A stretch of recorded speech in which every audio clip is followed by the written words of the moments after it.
Hey, hi. Just want to show you this video again. Kind of close my eyes and not have to look at these stock prices every day. And as long as I can manage my own psychology, I think I'll be fine. I think the markets are mostly moving upwards for the short term. And then I think volatility is going to come back. I'm just trying to find good long-term businesses and just kind of close my eyes and not have to look at these stock prices every day. And as long as I can manage my own psychology, I think I'll be fine. And I think that's probably the thing that most of us need to be doing. The interesting thing about Brad. Yeah, so just look for long-term business. Just want to show you some of the baskets of companies I feel is good. Of course, the first one is grocer. If you can go for those, will benefit from direct the core price. I mean core commodities. I mean like your grocers, wheat, grain, oil, and all that. And Kroger would be my number one choice because of the fact that beats Walmart, Costco, and all that. Because Kroger has petrol station as well, and it's a pure grocer. Unlike like for example Target, right? They sell furniture as well. And then maybe I'll do a copy trade on Occidental, which is I think it's a Warren Buffett play because I feel that there'll be a need by US to start this lead to reduce the oil prices and fracking and shale and all that would be important because communication and negotiation with Saudi and Venezuela and all that seems to be not working really well. And then you may want to have a defense stocks like Lockheed Martin as well. And I think that this is a good stocks to purchase. You got Raytheon, they do guided missiles, drone makers and all that as well. Boeing also is one of the companies that do defense weapons for aircrafts and also missiles for ships. Then another one is I would look for MP Material, which is a bring back to America kind of stocks. Like they wanted to start back their own stockpile of raw materials, whether it's lithium or rare earth and all that. So this is a little bit of a high PE stock. Take note. Of course, you got LAC as well, which is a Bigger America Corporation, um, which you can take your pick, and there are so many other stocks like uh, TRQ and all that as well that they do miners and in North America and South America in particular. So and then the fifth one I will go for is TRQ. This is just an M&A acquisition play because of Vale wanting to take over this copper mine, and I feel that it has a lot of potential for a higher acquisition price. Now it's around USD 30, and it's going to be the biggest copper mine in the world, in Mongolia. So this is something that I'll look at. Then among the FANG stocks, I will just go for Google, as I mentioned in my earlier video, lowest PE, and then there's still a lot of growth story. Then I'm going for a small we call it a small cap company bet, which is this like lightweight tank they will do, and they are the company that provide the very special material that can withstand high heat, for those rover vehicles that land in Mars. Then I skip.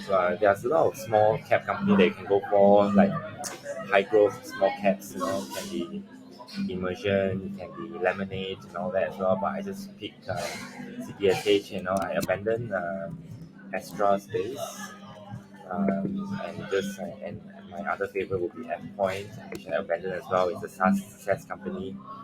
I just focus on one, and then The number 8 one I would be recommending, I like a lot, is Tesla, which is a high growth S curve kind of stories, but high PE.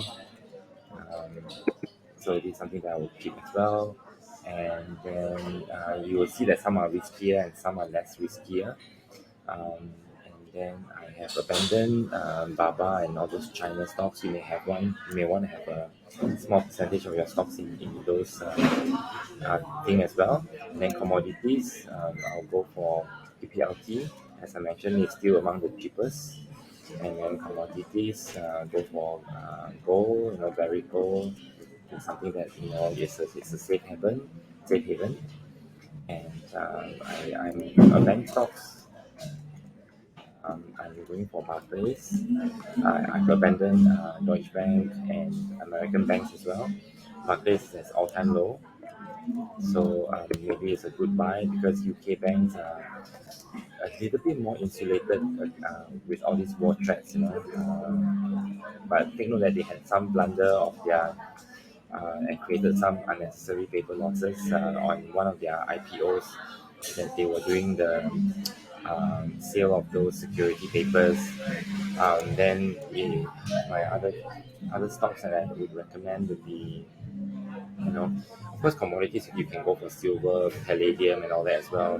Oh, and Mosaic is another one, which is a fertilizer stocks. If you want to expose to wheat and grain shortage, right? Because all the ports in Ukraine has been blocked. So this will create more um, surge in the price. And if you want to go for those direct ones, fertilizer stocks would be something that is also important because Russia and Ukraine are among the biggest fertilizer exporter as well. What else? 13 would be Google. Like FANG stocks, I'll just take Google. I am not buying PayPal or Facebook or other things. And Cpsh, Kroger. Let me see. 1 second.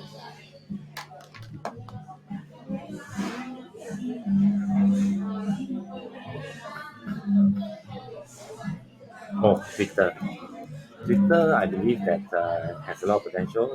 Once medium cap stock, because I feel that Elon Musk will be buying more because he has already announced that he's not going to be a director or on the board because the balance of the board want him to actually cap his ownership at 15%. I think he doesn't want that. So I think he's still actually quietly, continuously buying, and I think he will do a major change. And Sun Communities, a developer in Austin. That's another, I think, is a good play. Crowdstrike, cybersecurity. I believe this is also a war play as well. I believe US high growth, yeah, take note. I believe that Russia has a lot of this in their sleeves to um, what do you call start a cybersecurity war as well. Royal Caribbean, like a travel stocks, you can have one just to have exposure, and then uranium. And I think uranium, as you can see, Singapore also they will say they wanted to start a uranium nuclear plant to power their city instead of relying on Johor and all that, right? In Suin. And then number 8 would be Canadian CNI, Canadian National Railway. As I said before, railway lines will continue to expand in North America because of like the Silk Road in China. So yeah, that's about. And then of course I have the stock number 19, which is Intel, which I think are pretty good as well. You want to have a cheap play as well, and I think with all this bring back to America, Intel is among the cheapest, lowest tech stocks. Yeah. So yeah, and then the number 20, if you want, just you may pick stocks like this just for to balance up your portfolio. So yeah, that's all for today. Thank you.